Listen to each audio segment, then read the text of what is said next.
Good afternoon. I am Andrea Chisholm with the Midday News. Special welcome if you're watching on onespotmedia.com. A reminder as well that you can watch TVJ live by downloading our One Spot Media app in the Google Play Store or the App Store. That's the number 1 followed by the words Spot Media. 4 members of one family were killed last night in Mount Pleasant, Hanover, as criminals continue to wreak havoc in the rural community. The deceased have been identified as 60-year-old Curtis Walters, 34-year-old Erica Leslie, 17-year-old Ayana Walters, and 14-year-old Curtina Walters. It's believed the killers invaded their home and slaughtered them gangland style. Last night's killings increased Hanover's murder count to 36 since the start of the year. That makes it the second most murderous parish behind St. James, which leads with 122 killings since the start of 2017. And in about 2 hours, Police Commissioner George Coelho is expected to outline operational strategies to stem the crime wave. His first press briefing since assuming office is scheduled to begin at 2 o'clock. Police statistics show that 639 people were killed between January 1 and June 10. That's a 19% increase over the corresponding period last year.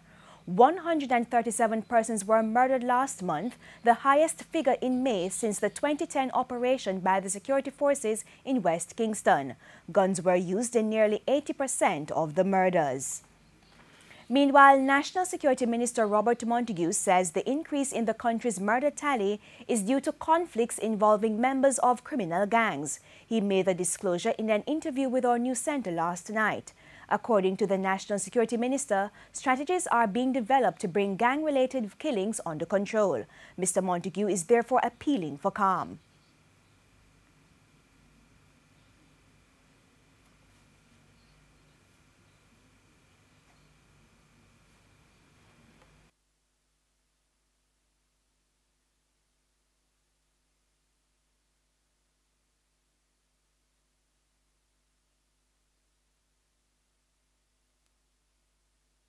We just want to assure.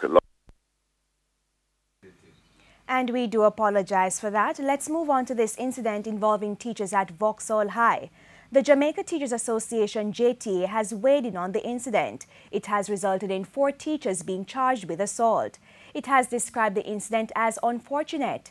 JTA President Howard Isaacs told our news center that the teachers are not members of the association. He outlined the JTA's view on the matter, in which the teachers are accused of pinning down a male student and forcibly cutting his hair. I believe the colleagues in question did what they did because they felt it was something that needed to be done. But we are not necessarily supportive of what was done and how it was done. We are still doing the investigation to find out more. But as it is now, we are looking on, we are seeing what is happening, and whatever support we can give as an association, we'll give it. But the incident in question was unfortunate, and if I'm sure if the colleagues got the chance to do it over, they would not have behaved in that way. And the JTA president says the Vauxhall incident has placed the teaching profession in a negative light.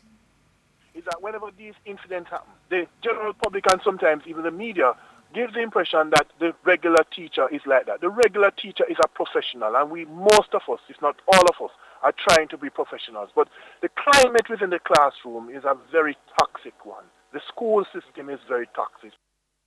Paul Grosset, the 4th Vauxhall High teacher accused in the incident, appeared in court yesterday where the case was mentioned. Mr. Grosset, who pleaded not guilty to assault charges, is to return to court on July 20, along with the other 3 teachers accused. They are Carl Samuels, Fabian Brown, and Jerome Grosset. The Redemption Market in downtown Kingston has been destroyed by fire. The blaze, which started late last night, spread early this morning as firefighters struggled to contain it due to lack of water. More from Simone Golding. Scores of persons, including vendors, the police and fire personnel, all looked on as looters made off with various items, including clothing and appliances, while the fire raged. Assistant Superintendent of the Kingston Central Police, Earl Willis, told our news center that it was difficult to control the looters. We are here trying to contain or assist in securing these people that they don't really loot them that much. You find people taking things and running away. They are trying to say that they are assisting when they are not. No one was arrested. Though fire trucks were present, little or no water derailed efforts to save anything in the market. This drew the anger of vendors who argued that goods could have been saved. One vendor described the ordeal he now faces. When I come here, I get a call and say fire and when me reach out. Rona say never even start burn it. Rona say never start burn, but the gate no cut and I couldn't come through the front. So I couldn't save nothing same way. You understand? Let me have just sit up and watch it burn, everything gone up the drain. Meanwhile, Mayor of Kingston, Delroy Williams, said that the Kingston and St. Andrew Municipal Corporation will assist vendors who suffered losses. He has requested a preliminary report from the Jamaica Fire Brigade as to what would have caused the fire. And then at the same time, tomorrow we will be doing an assessment and trying to get the various agencies in as quick as possible to assure the vendors and to bring a sense of ease as best as we can to the vendors. Simone Golding reporting for TVJ News. The National Solid Waste Management Authority, NSWMA, received 4 additional garbage trucks this morning, bringing the total number of trucks received since the start of the year to 13. The 4 additional trucks will assist in the timely and efficient collection of garbage across assigned regions. We just finished the NSWMA week under the theme Better Solid Waste Management, Healthier Jamaica. It begins with our first responders, and we want them to look different, we want them to behave different, and we want the service to be different. We want to be held to a higher standard. We are not backing away from that demand that is placed on us for a higher quality of service. Meanwhile, speaking at the handing over ceremony, Local Government Minister Desmond McKenzie said by next year, the NSWMA will offer improved services to the country. An additional 11 trucks will come into the system by the end of September. And as I promised the last time, we'll be providing an additional $250 million more to purchase new trucks. He added that additional work is being done to resolve the current problem of garbage collection. We are doing everything that is possible to collect the garbage. We can only ask the citizens to just continue to be a little bit more patient, because eventually we are going to get there. And it is a commitment of the administration that by the end of the next financial year, we'll be in a much better position. A new drug-serve pharmacy has been opened to better serve the growing population in Portmore, St. Catherine. Health Minister Dr. Christopher Tufton commended the initiative of the National Health Fund, which helps the government to improve patient care by cutting the waiting time.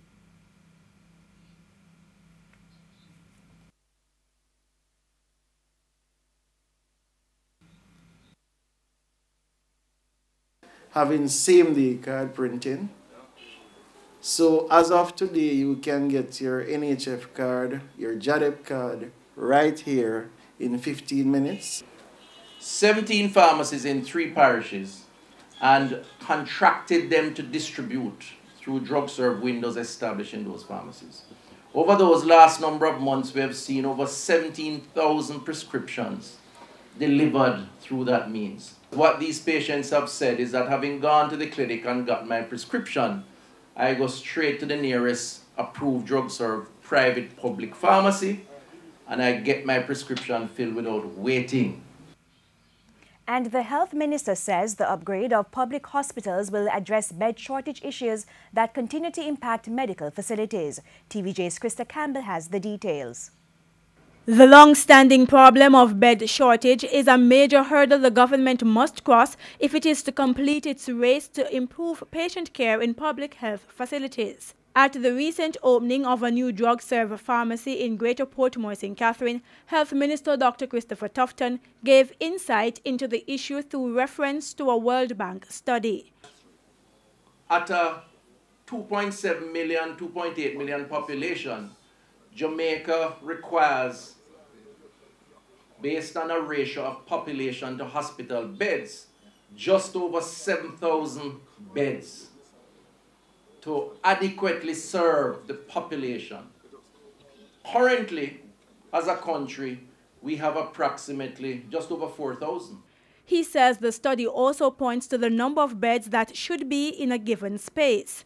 But Dr. Tufton says the ideal conditions do not exist in Jamaica's public health system. We have had to move in more beds because it's needed.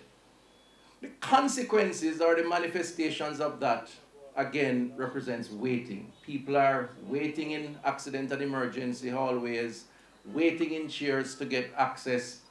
He explained that a significant part of the problem is owing to the rapid increase in population without a corresponding improvement to the infrastructure at healthcare facilities. But Dr. Tufton says that should change with a move to increase the Type A facilities, which currently stands at 3: Cornwall Regional Hospital, the University Hospital, and Kingston Public Hospital. We want to upgrade Spanish Town, Mandeville, and St. Anne's Bay to Type A. So we would move from 3 Type A's to 6 Type A's. The others will just be doing some additional stuff like Maypen, confirming it as a Type B with some other expansion. We expect that that will increase the bed count significantly, increase the expertise in those hospitals to treat with particular conditions. Krista Campbell, TVJ News. In news overseas, an American college student jailed in North Korea has been released. After more than 17 months in detention, Otto Warmbier was placed on a plane Tuesday and flown to the United States. More from the CNN. Moments ago, news that they have been waiting desperately for since last January when their son was detained here in Pyongyang. I want to read you this statement, first of all, from Fred Warmbier, Otto's father. He says, quote, he's being medevaced to the U.S. The brutalization and terrorism the North Koreans have put upon Otto and the Warmbier family have ended, thank God. This has truly been a nightmare for this family after they allowed Otto to come here to North Korea as part of a sightseeing tour with other young tourists traveling with a tour company, a private tour company known as Young Pioneer Tours. He and other young people actually celebrated the New Year here in North Korea, and it was after the New Year's celebrations that North Korean authorities claimed that Otto Warmbier snuck onto a floor where tourists were not allowed at the Yeonggakdo Hotel here in the North Korean capital, and they actually released surveillance footage, very grainy surveillance footage, purporting to show him trying to take down a propaganda banner off the wall, presumably to pack it up, maybe put it in a suitcase, take it home as a souvenir. But apparently he may have had second thoughts because he left the banner on the floor and then went back to his room. But it was at the airport when he was leaving the very next day that North Korean authorities arrested him. They later charged him after several months of detainment with trying to undermine the regime. They sentenced him to 15 years of hard labor for trying to take that political banner off the wall. And in sports, former 100-meter world record holder Asafa Powell, along with sponsor Spuma, recently teamed up to provide gear for the track and field team at his alma mater, Charlemont High. When one mentions Charlemont High School, Asafa Powell is usually the first name that comes to mind. But while his performances would have served as motivation for current students, Powell says it was important to give something tangible back to the place where it all began. You know, Charlemont is where, I really came, and this is where, I broke through, and, I got my motivation from Charlemont, so I really have a lot of respect for Charlemont High School. And I mean, like I said before, I was the only one who went to Boys and Girls Champs, and, it has been my dream for years now to really have Charlemont, as, under my wings. Powell, who urged the students to use this sponsorship as a springboard for greater success, also thinks it will help Charlemont attract more top talent from the surrounding communities. Our community have been producing great athletes, but the bigger schools just come and take them away. Most of the athletes now that are performing well at champs, winning at champs, they're from here. Christopher Taylor is from this community as well. So, we have the talent, but it's just to keep them here. Charlemont principal Garth Gale says this is just the beginning of a wider mandate that he has for the school's program. Through sports, we are also going to engage and engender the support of past students, members of the board of management from the community, and most definitely our star-studded Asafa Powell, the sub-10 king of 100 meters, who is fully on board. And come next year, we will be having the Asafa Powell Development Track Meet here at Charlemont High School. It's a privilege to see Mr. Powell coming in and giving us good advice and to talk to us about what we should do and what we should not do, and to just motivate us so we can do better next year. Getting gears is another blessing that we Charlemont family are thankful for. So just the sponsors from Puma and getting these today, we can't ask for anything else but just thank you to Puma and thank you to Asafa. And that's the Midday News. I'm Andrea Chisholm. Join us at 7 for Primetime News. On behalf of the news, sports and production teams, good afternoon.